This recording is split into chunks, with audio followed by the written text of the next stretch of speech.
하나님의 말씀은 고린도전서 9장 1절부터 10절까지 말씀입니다.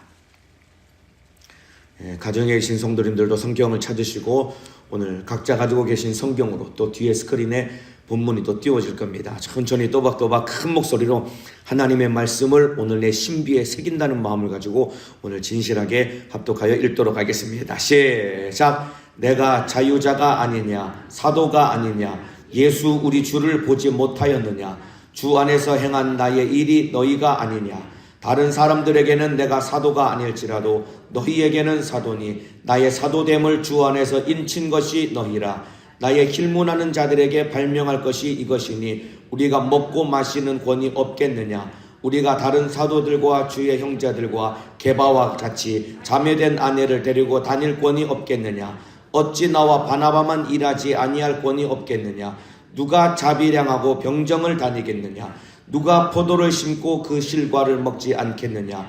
누가 양떼를 기르고 그 양떼의 젖을 먹지 않겠느냐.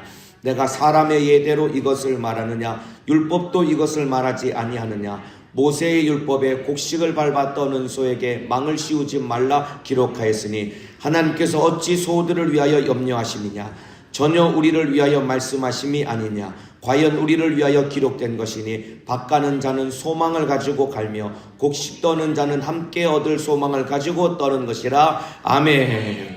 네, 오늘 고린도전서 9장 본문은 10절까지 읽었지만은 1절부터 18절까지 말씀을 중심으로 공격받을 때 이기는 길, 공격받을 때 이기는 길이라는 제목으로 오늘 고린도전서 14번째 시간 하나님의 말씀을 나누도록 하겠습니다.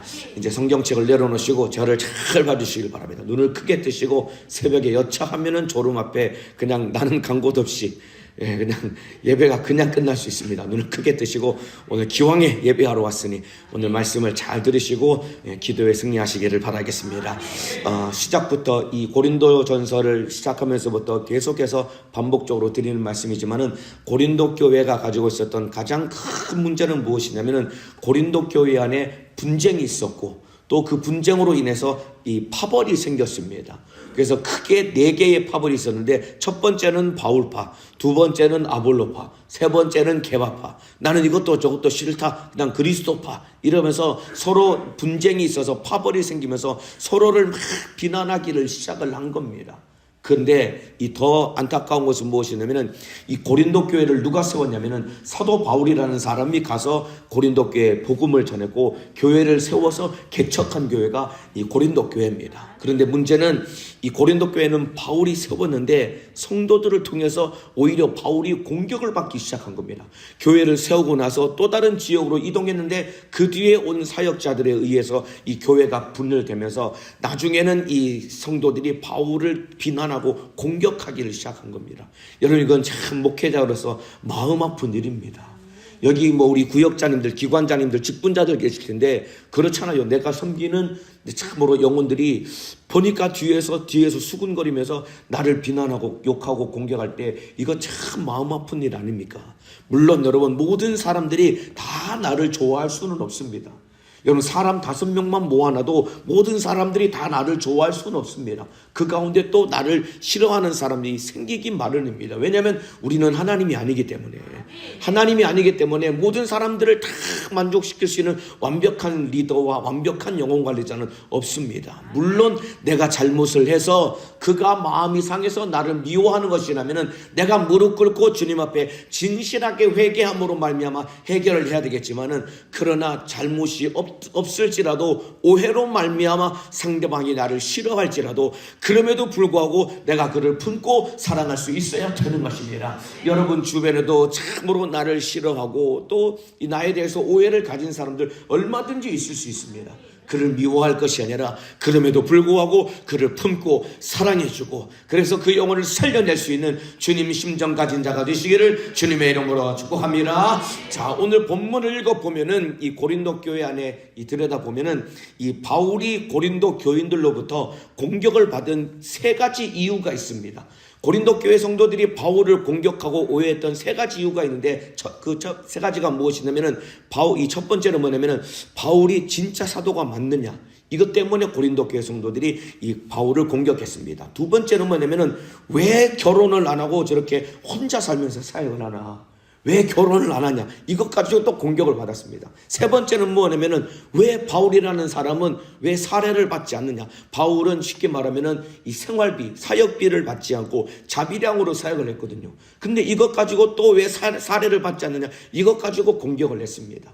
오늘 이 내용을 살펴볼 텐데, 여러분 오늘 설교 제목이 공격받을 때 이기는 길이었죠. 여러분 참으로 우리도 여러 모양으로 공격을 받을 수 있습니다. 그때 우리가 이길 수 있는 세 가지 방법이 무엇이냐면, 우리가 공격을 받을 때 주님이 기뻐하시는 열매를 맺어야 됩니다.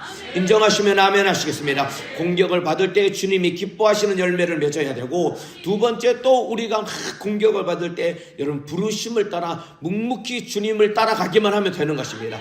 부르심을 쫓아 주님 따라가면은 이길 수 있는 것이고, 세 번째는 무엇이냐면은 내가 공격받을 때 내가 죽어지면 이길 수 있는 것입니다.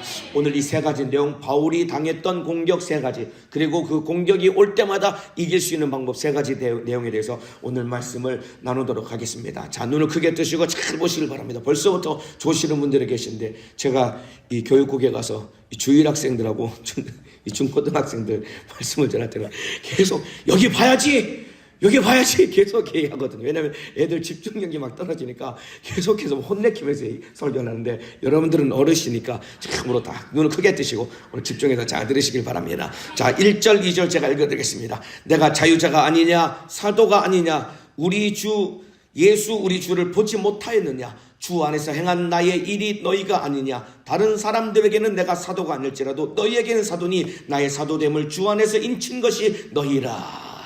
여기 보면은 내가 사도가 아니냐, 다른 사람에게는 사도가 아닐지라도 너희에게만큼은 내가 사도가 맞다라고 고린도 교회 성도들이 바울이 사도가 아님을 의심할 때 안타까운 마음으로 이렇게 얘기를 한 겁니다. 여러분, 바울의 사도권이 도전을 받은 이유가 있습니다. 고린도 교회 성도들이 저 사람이 사도가 맞나? 라고 불신했던 이유가 있는데, 왜 그러냐면 잘 들어보시길 바랍니다. 이 사도, 12사도가 되는 중요한 조건이 있습니다. 그게 무엇이냐면 예수님으로부터 직접 부르심을 받고 예수님으로부터 보내심을 받아야 그 사람이 사도가 되는 겁니다. 더 쉽게 말씀을 드리면은, 사도가 되기 위해서는 예수님의 공생의 기간 동안에 예수님으로부터 직접 복음을 들었고, 그리고 부활하신 예수님을 자기 눈으로 직접 목격한 그 사람이 사도의 조건을 충족할 수 있는 겁니다. 그래서 가룟 유다가 스스로 극단적인 선택을 하고 나서 사도 12사도에서 제외를 당하죠. 그때 유다의 자리를 채우기 위해서 사도들이 나머지 11사도가 상의하면서 12사도에 들 수 있는 조건을 어디서 말하고 있냐면은 사도행전 1장 21절 22절에 그 조건을 말하고 있는데, 제가 읽어드리겠습니다. 이러함으로 요한의 침례로부터 우리 가운데서 올리워 가신 날까지 주 예수께서 우리 가운데 출입하실 때에 항상 우리와 함께 다니던 사람 중에, 그러니까 12사도를 뽑기 위해서 내건 조건이 무엇이냐면 요한의 침례로부터 우리 가운데 올리워 가실 때까지, 예수님의 공생애는 요한의 침례를 받고 나서 공생애가 시작이 됩니다. 그리고 승천하실 때까지가 예수님의 공생입니다. 그 기간 동안에 우리와 함께 다녔던 자들은 예수님부터 직접 이 가르침을 받은 사람들, 그리고 또 그 중에 하나로 세워 우리로 더불어 예수의 부활하심을 증거할 사람이 되게 하리라 하여야 하거늘. 이 말은 예수님의 부활을 직접 목격해서 예수님의 부활을 증거할 사람을 사도로 세워야 된다고 그렇게 조건을 내건 겁니다. 그러니까 사도가 되기 위해서는 예수님으로부터 직접 그 육성을 듣고 가르침을 받고 또 부활을 눈으로 목격한 사람이 사도가 될 수 있는 겁니다. 그래서 이 조건에 맞는 사람 2사람을 뽑아서 그 다음에 이제 제비 뽑기를 해서 선발된 이 12사도가 마띠아라는 사람이 12사도에 편입이 됩니다. 그런데 여러분, 바울은 이러한 조건에 맞지 않습니다. 왜냐하면 바울은 공생의 기간 동안에 예수님을 따라다니지 않았거든요. 오히려 부활하신 예수님을 믿는 자들을 엄청나게 핍박한 사람이 바로 바울이었거든요. 그럼에도 불구하고 바울이 12사도가 될 수 있었던 이유는 무엇이냐면, 바울이 부활하신 예수님을 만났는데, 어디서 바울이 예수님을 만났냐면 바로 다메섹에서 부활하신 예수님을 만났던 것입니다. 그리고 부활하신 예수님이 직접 바울을 보내셔서 이방인의 사도로 삼아 주신 것이다 이 말입니다. 이해가 되시면 아멘 하시겠습니다. 그럼에도 불구하고 이 고린도 고린도 교회 일부 성도들은 바울의 사도됨을 의심했던 겁니다. 저 사람이 예수님과 직접 다닌 것도 아니고 직접 가르침을 받은 것도 아닌데 저 사람이 진짜 사도가 맞나? 라고 의심을 했습니다. 이때 바울이 가슴 아픈 마음으로 내가 사도가 맞다, 내가 진짜 사도가 된 증거가 무엇인지 아느냐? 라고 말하면서 한 얘기가 무엇이냐면 나의 사도됨을 주 안에서 인친 것이 너희니라. 내가 사도된 것을 인친 것은 무엇이냐면 예수 안에 있는 너희가 내가 사도되었음을 나타내는 증거다 라고 분명하게 말하고 있는 것입니다. 그러니까 바울의 사도됨을 가장 강력하게 증거하는 것은 고린도 교회 성도들인 것입니다. 왜냐하면 참으로 예수님이 바울을 보내시고 바울을 쓰셨기 때문에 고린도에서 복음을 전했던 것이고 그들을 살렸던 것이고 교회를 세웠다 이 말입니다. 그러니까 고린도 교회의 복음을 전해서 영혼을 살리고 세웠던 교회 그 자체가 내가 예수님이 나를 보내서 내가 너희에게 복음을 전해서 너희 영혼을 살렸으니까 이것이야말로 내가 주님이 보내신 사도됨의 가장 강력한 증거가 아니겠느냐라고 그렇게 항변하고 대변하고 있는 것이다 말입니다. 여러분, 열매로 그들을 안다고 했습니다. 그 나무는 열매로 안다고 했습니다. 따라합시다. 열매로 그 나무를 안다. 더 크게 열매로 그 나무를 안다. 여러분, 예수님이 이 말씀을 하셨습니다. 마태복음 7장 16절 17절에 그의 열매로 그들을 알지니 가시나무에서 포도를 또는 엉겅퀴에서 무화과나무를 따겠느냐. 이와 같이 좋은 나무마다 아름다운 열매를 맺고 못된 나무가 나쁜 열매를 맺나니. 좋은 나무는 좋은 열매를 맺게 되어 있습니다. 그런데 나쁜 나무는 못된 열매를 맺을 수밖에 없는 것입니다. 여러분, 참으로 우리가 나라는 사람을 증거하고 증명할 수 있는 가장 확실한 것은 무엇이냐면 내 열매를 통해서 내가 누구인지를 드러내야 된다 이 말입니다. 고린도 교회 성도들이 바울이 저 사람이 사도가 맞느냐라고 공격할 때 바울은 확실한 열매를 드러내고서 내가 사도가 맞다라고 증거했습니다. 그 증거가 무엇이냐면 내가 복음을 전해서 너희가 구원을 받고 너희가 세워진 그 고린도 교회가 내가 사도됨을 나타내는 증거가 아니겠느냐, 분명하게 그렇게 말했다 이 말입니다. 저와 여러분도 마찬가지입니다. 우리도 내가 예수 믿는 사람임을 보여줄 수 있는 확실한 증거를 나타내고 열매를 맺어야 되는 것입니다. 이해가 되시면 아멘 하시겠습니다. 여러분, 우리가 예수 믿는 사람임을 나타낼 수 있는 최고의 증거는 무엇이냐면 내가 전도해서 영혼을 살려내야 되는 것입니다. 그리고 참으로 나에게 맡겨주신 영혼을 섬겨서 그 영혼을 살려낼 때 내가 예수 믿는 사람임을 가장 확실하게 보여줄 수 있는 증거인 것입니다. 여러분, 주님이 기뻐하시는 열매 맺는 삶을 살아가시기를 주님의 이름으로 축복합니다. 따라합시다. 열매를 맺어라. 열매로 증거하라. 여러분들이 공격을 받을 때 여러분 그 공격을 뚫고 이길 수 있는 가장 확실한 방법은 열매를 보여주면 되는 것입니다. 참으로 예수를 보여주고 열매를 맺는 믿음의 사람 되기를 주님의 이름으로 축복합니다. 여러분 안에 예수가 계시다는 가장 확실한 증거가 무엇입니까? 이거 나타내야 됩니다. 여러분들, 참으로 전도회에서 전도회 열매, 내가 직분을 감당해서 영혼을 살려낸 그 영혼이 열매가 되겠지만 또 하나 내가 예수 믿는 사람임을 나타내고 보여줄 수 있는 또 하나 중요한 열매 중에 하나는 무엇이냐면 우리 안에 있는 기쁨입니다. 여러분들, 기쁨입니다. 예수 믿는 사람은 어디를 가더라도 그 얼굴에 기쁨이 넘쳐남으로 말미암아 저 사람은 예수 믿는 사람이 확실하구나, 저 사람 안에는 예수가 있구나, 이거 보여줄 수 있는 기쁨이라는 열매가 여러분 삶 가운데 날마다 맺혀지시기를 주님의 이름으로 축복합니다. 제가 어제도 우리 교육국에 있는 우리 사역자들과 함께 잠깐 얘기를 나눴었는데 제가 예전에도 한번 새벽 예배 때 말씀을 나눈 적이 있습니다.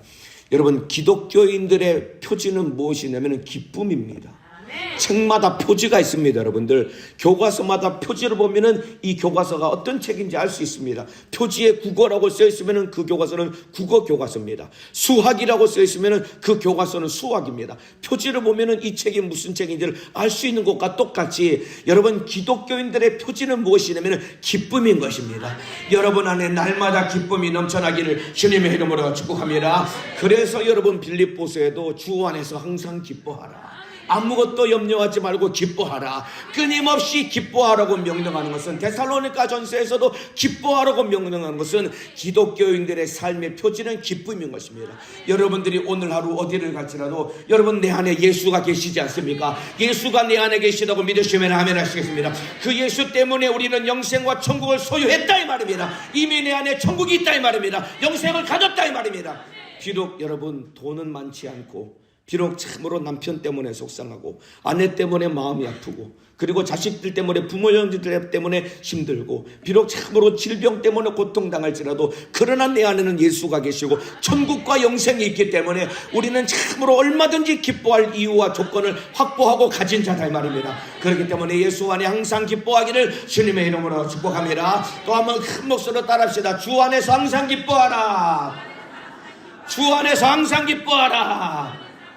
예수 안에서 항상 기뻐함으로 말미암아 내가 예수 믿는 사람임을 보여주고 기쁨이라는 열매가 여러분의 삶 가운데 날마다 맺혀지시기를 주님의 이름으로 축복합니다. 그래서 바울이 참으로 이 사람 진짜 사도가 맞느냐 라는 공격을 받을 때 자기가 맺은 열매를 내어놓으면서 봐라 내가 이렇게 열매 맺은 걸 보니 내가 사도가 아니냐, 이렇게 여러분 진짜 믿음의 사람은 말로 자기를 항변하는 것이 아니라 열매로 보여주는 것입니다.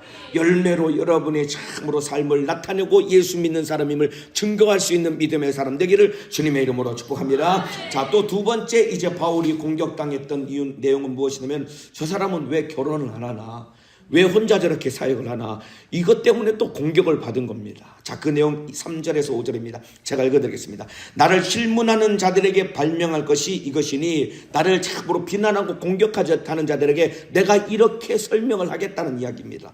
우리가 먹고 마시는 권이 없겠느냐, 우리가 다른 사도들과 주의 형제들과 게바와 같이 자매된 아내를 데리고 다닐 권한이 없겠느냐. 이게 무슨 말이냐면은 다른 사도들은 다 결혼을 했기 때문에 아내가 있었습니다. 그리고 여기 주의 형제들이라는 것은 예수님에게도 동생이 있었습니다.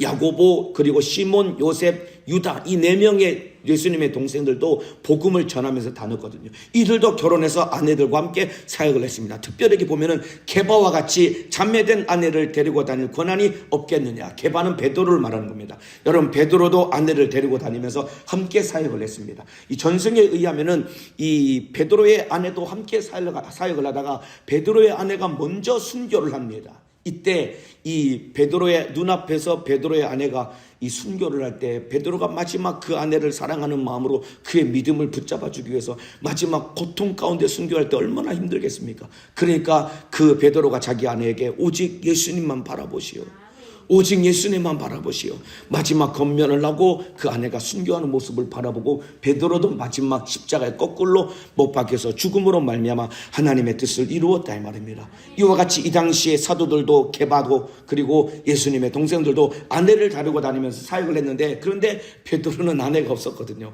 혼자 사역을 했습니다. 왜 그러냐면은 바울은 주님으로부터 독신으로 사역을 하도록 그가 부르심을 받았기 때문입니다. 그 내용이 어디 나오냐면은 고린도전서 7장에 나옵니다. 7장에 지난번에 말씀을 나눴던 것만 기억을 하실 겁니다.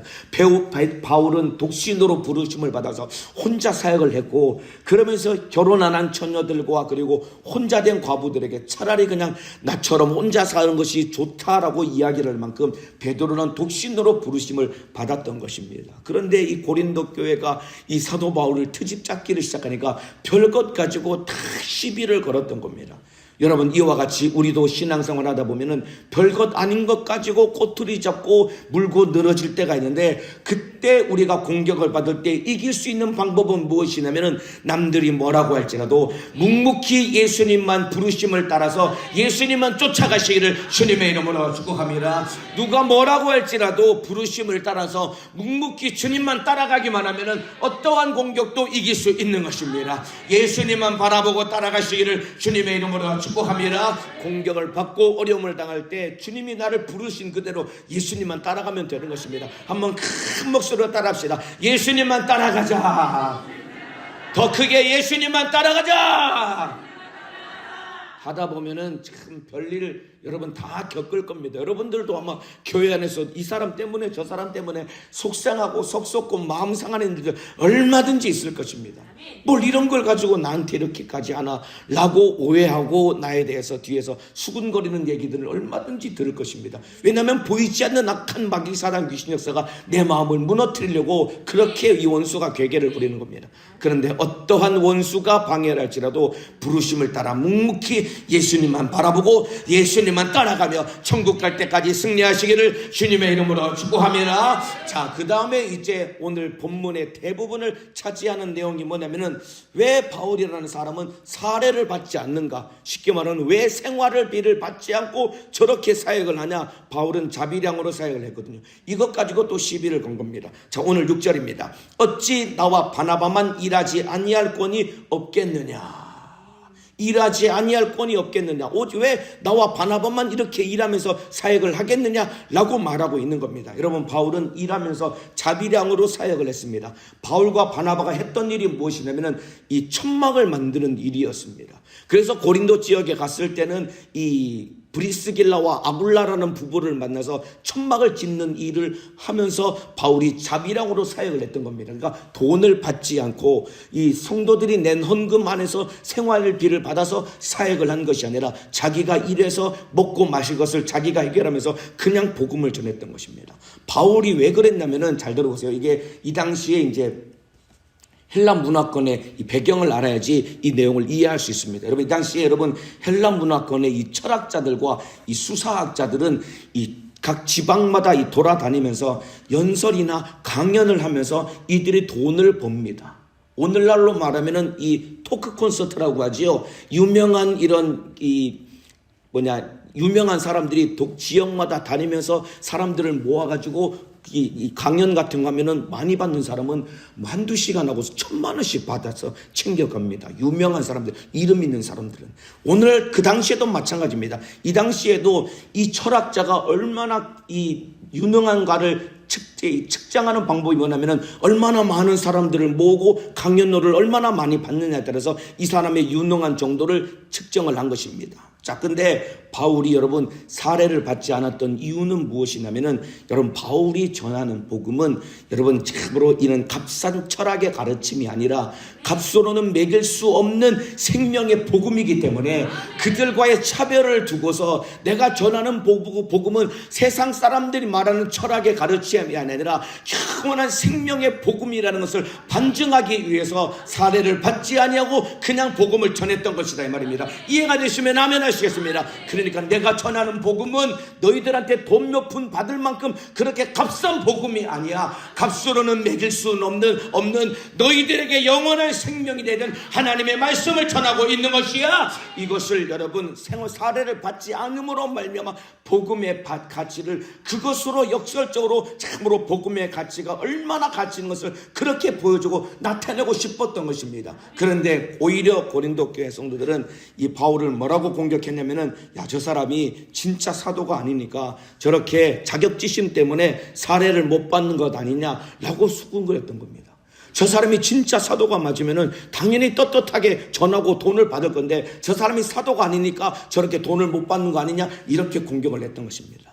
이런 바울은 복음을 전하기 위해서 복음의 가치를 드러내기 위해서 돈을 안 받았던 것뿐입니다. 그러면서 이제 7절부터 11절까지 내용은 복음을 전하는 자가 사례를 받는 것이 당연한 것임을 설명하고 있는 것입니다. 참으로 소가 곡식을 떠는 소가 그 곡식을 먹을 권한이 없겠느냐 이러면서 이제 참으로 구약의 율법을 들면서 이 사례를 받는 것이 당연한 것임을 그가 쭉 설명을 합니다. 그러면서 이제 12절에 다른 이들도 너희에게 이런 권을 가졌거든 마땅히 사례를 받을 수 있는 권한을 가졌거든 하물며 우리일까 보냐. 그러나 우리가 이 권을 쓰지 아니하고 범사에 참는 것은 우리가 사례를 받지 않는 것은 그리스도 복음에 아무 장애가 없게 하려 함이로다.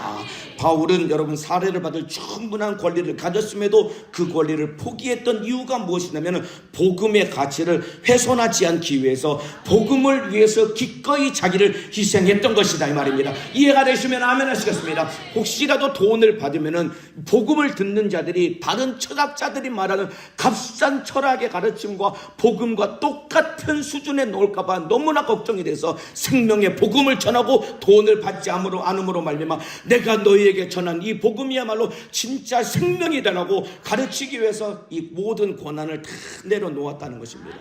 여러분 복음을 위해서 저와 여러분도 기꺼이 모든 권한을 내려놓을 수 있어야 되는 것입니다. 여러분 예수님도 복음을 위해서 모든 권한을 다 내려놓으신 것이 예수님의 공생입니다. 빌립보서 2장 5절에 너희 안에 이 마음을 품으라. 곧 그리스도 예수의 마음이니 그는 근본 하나님의 본체시나 하나님과 동등됨을 취하지 아니하고 오히려 사람과 같이 되어서 사람의 모양으로 나타나셔서 가장 지극히 나르셔서 십자가 달려 피 흘려 죽으심으로 말미암아 너희를 구원하셨다. 그러니까 예수님이 모든 고난을 다 내려놓고 포기했기 때문에 우리를 구원하신 것처럼 저와 여러분도 복음 안에서 내가 가진 모든 고난을 기꺼이 포기할 수 있는 믿음의 사람 되시기를 주님의 이름으로 축복합니다. 여러분은 복음을 위해서 무엇을 포기하셨습니까? 여러분들은 복음 증거를 위해서 무엇을 포기하셨습니까? 무엇을 버리셨습니까? 바울은 자기가 기꺼이 복음을 전하고 여러분 살해를 받을 수 있음에도 불구하고 그 고난을 내려놓았답니다. 하나님의 아들 예수님은 이 땅에 육신을 입고 얼마 전에 지나갔던 성탄절 성탄하시기 위해서 하나님의 아들이라는 모든 영광을 다 버리시고 천하디 천한 사람의 모습 죄인의 모습으로 이 땅에 내려오심으로 말미암아 하나님의 하나님 된 권한을 버리심으로 말미암아 우리를 구원하셨다 이 말입니다. 여러분들은 복음을 위해서 무엇을 포기하셨습니까? 여러분 직분을 감당하고 신앙생활 하는데 이것 때문에 힘들고 저것 때문에 힘들다 이런 것 때문에 여러분들 참으로 신앙생활하고 내가 충성하는 일에 물러서거나 여러분 비겁한 적 없습니까? 요한복음 12장 24절에 이런 말씀이 있습니다. 내가 진실로 진실로 너희에게 이르노니 한 알에 밀이 땅에 떨어져 죽지 아니하면 한 알 그대로 있고 죽으면 많은 열매를 맺느니라. 한 알의 밀알이 땅에 떨어져 죽어야지 많은 열매를 맺는다고 했습니다. 여러분 우리가 열매를 맺고 여러분 복음을 위해 살기 위해서는 내가 죽어져야 되는 것입니다. 죽어지는 믿음의 사람 되기를 주님의 이름으로 축복합니다. 그러니까 여러분들 참으로 공격을 받을 때 우리가 넉넉히 이길 수 있는 방법은 무엇이냐면 내가 죽어지면은 여러분 모든 것을 다 이길 수 있는 것입니다. 우리가 참으로 주님 앞에 주님이 나를 위해 죽어주셨듯이 저와 여러분도 주님 앞에 죽어짐으로 말미암아 이것이야말로 내가 가진 모든 권한을 다 포기하는 가장 절정이 내가 죽어지는 것입니다. 주 안에서 죽어짐으로 말미암아 어떠한 상황 속에서도 주님이 기뻐하시는 열매를 맺는 사람 되기를 주님의 이름으로 축복합니다. 그래서 한번 큰 목소리로 따라합시다. 내가 죽어져야 된다. 더 크게 내가 죽어져야 된다. 공격을 받을 때 이길 수 있는 방법은 내가 죽어지면은 그가 하는 공격이 나에게는 아무런 공격이 안 되는 겁니다. 그가 하는 공격이 나에게는 아무런 공격이 안 됩니다. 왜냐하면 이미 나는 죽었는데 그가 공격해도 내가 두드러 맞을 내가 없는데 그가 공격해도 내가 참으로 속상할 내가 없는데 내가 죽어지면 모든 것을 다 이길 수 있는 것입니다. 주 안에서 죽어짐으로 말미암아 풍성한 열매를 맺어가시기를 예수님의 이름으로 축복합니다. 자 그러면서 이제 16절에 내가 복음을 전할지라도 자랑할 것이 없으면 내가 부득불할 일임이라. 이 부득불이라는 말의 뜻이 무엇이냐면 마땅히 당연하게 해야 될 일이라는 것입니다. 다시 읽어드리겠습니다. 내가 복음을 전할지라도 자랑할 것이 없으면 내가 마땅히 할 일임이니라. 내가 당연히 해야 될 일임이니라. 복음을 전해도 자랑할 이유가 없는 것은 당연히 할 일을 한 건데 뭘 자랑할 것이 있겠습니까? 그러면서 만일 복음을 전하지 아니하면 내게 화가 있을 것이미로다. 바울의 마음속에 내가 복음을 전하지 않으면 내가 화가 있을 것이라는 이 마음 가지고 진실하게 복음을 전했던 것입니다. 그러면서 그 뒤에 17절에 내가 내 임의로 이것을 행하면 상을 얻으려니와 임의로 아니한다 할지라도 나는 직분을 맡았노라.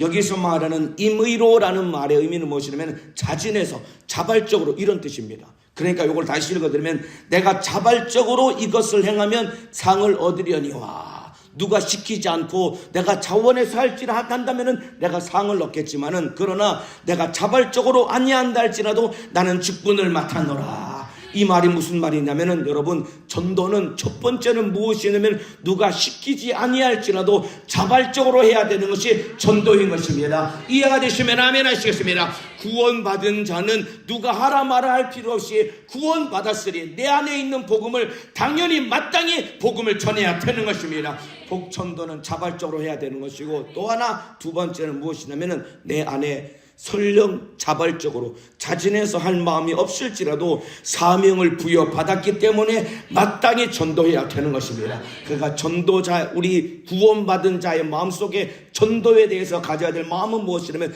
첫 번째는 자발적으로 자원하는 마음으로 전도를 해야 되는 것이고, 설령 내 안에 자원해서 자발적으로 전도할 마음이 없다고 할지라도 사명을 부여받았기 때문에 억지로라도 해야 되는 것이 전도다 이 말입니다. 왜냐하면 복음을 전해야지 영혼을 살릴 수 있기 때문이다 이 말입니다. 이해가 되시면 아멘 하시겠습니다. 그러니까 전도는 무조건 해야 되는 것입니다. 이것도 한번 큰 목소리로 따라합시다. 전도는 무조건 해야 된다. 전도를 안 하시려고 목소리가 작은데 다시 한번 큰 목소리로 전도는 무조건 해야 된다. 17절 말씀이 전도는 무조건 해야 된다는 것입니다. 말마다 복음 전해서 영혼 살리기를 주님의 이름으로 축복합니다. 마지막 18절 읽어드리고 마치겠습니다. 그런즉 내 상이 무엇이냐? 내가 복음을 전할 때에 값없이 전하고 복음으로 인하여 내게 있는 권을 다 쓰지 않은 이것이로다. 이게 무슨 말이냐면은, 그런즉 내 상이 무엇이냐? 여러분, 바울은 어떤 마음을 가졌냐면은 맡겨주신 직분 자체를 상으로 여겼던 것입니다. 다시 읽어드리겠습니다. 그런즉 내 상이 무엇이냐? 내가 복음을 전할 때에 값없이 전하고 복음으로 인하여 내게 있는 권을 다 쓰지 아니하는 이것이로다. 바울은 그저 직분을 맡아서 전도하는 이 자체를 참으로 상으로 여겼던 것입니다. 예를 들면 이런 거죠. 회사에서 한 달 동안 열심히 일했습니다. 그래서 이제 한 달이 지나고 나서 회사에서 이제 봉투에다가 월급을 넣어서 사장님이 그 직원에게 봉투를 이제 월급을 탁 주려고 하는데, 이 직원이 저는 월급을 안 받겠습니다 이러는 거예요. 그러면서 하는 얘기가 뭐냐면은, 저는 일하는 것만으로 만족합니다. 저는 이 회사에서 일하는 것만으로 만족합니다. 저는 월급을 받지 않아도 됩니다. 이 말이 이런 뜻인 겁니다. 내가 아무런 상을 받지 않고 내게 있는 권한을 다 쓰지 않을지라도 그냥 나는 복음을 전하고 전도하는 것 하나만으로 만족한다는 것입니다. 저와 여러분도 마찬가지입니다. 아무런 보상을 받지 못해도 직분 자체를 상으로 여기시기를 주님의 이름으로 축복합니다. 2024년도 여러분들이 참으로 직분을 받으셨습니까? 그거 여러분, 이 땅에서 직분으로 인해서 내게 주어지는 은혜가 없고 아무런 보상이 없을지라도 그 자체가 하나님이 나에게 주신 상임을 알고 죽도록 충성하시기를 주님의 이름으로 축복합니다. 제가 올해 교육국이라는 곳으로 처음으로 왔습니다. 가서 봤더니 유아 유치부부터 초등부, 중등부, 고등부, 교회복지부까지 기관도 엄청나게 큰 뿐만 아니라 아이들의 이 영혼을, 다음 세대가 너무 중요한데 이 아이들의 영혼을 어떻게 살려야 되느냐, 이게 막 감당이 안 되는 거예요. 그래서 제가 하나님께 뭐라고 기도했냐면, 하나님, 저는 아무것도 할 수 없는데 주님이 보내셔서 왔습니다. 그런데 진짜 제 마음속에 하나님, 주님이 주셨던 마음이 무엇이냐면, 어떻게 하면 이 아이들의 영혼을 살릴 수 있을까? 어떻게 하면 이 다음 세대를 참으로 살려서 하나님의 뜻을 이룰 수 있을까? 이게 막 너무 막 마음은 간절한데 할 수 있는 것이 없으니까 제가 주님께 뭐라고 기도해요? 하나님, 제가 2024년도 교육국에 보내주셨으니 저는 아무것도 알 수 없고 아무것도 모르지만은 제가 참으로 주님이 주신 사명감 가지고 한 해 동안 죽도록 충성하겠습니다. 그런데 하나님, 교육국이 부흥만 할 수 있고 영혼만 살릴 수 있으면은 2024년도 한 해 동안 제가 충성했던 모든 것 하늘나라 가서 상 하나도 안 받아도 좋으니까, 하나님이 제가 천국에 갔을 때 2024년도 한 해 동안 충성했던 모든 것 주님이 아무것도 기억 안 해주셔도 좋으니까 영혼만 살릴 수 있으면 좋겠습니다. 영혼만 살려서 교육국이 부흥만 되면 좋겠습니다. 제가 그 기도를 했거든요. 여러분, 이와 마찬가지입니다. 저와 여러분들이 이 땅에서 우리가 직분을 감당하고 충성할 때 아무런 보상과 혜택이 없을지라도 맡겨진 직분 자체가 상인 줄 알고 기쁜 마음으로 죽도록 충성하며 영혼의 때를 위해 살아가시기를 주님의 이름으로 축복합니다. 기도하겠습니다. 두 손을 높이 들겠습니다.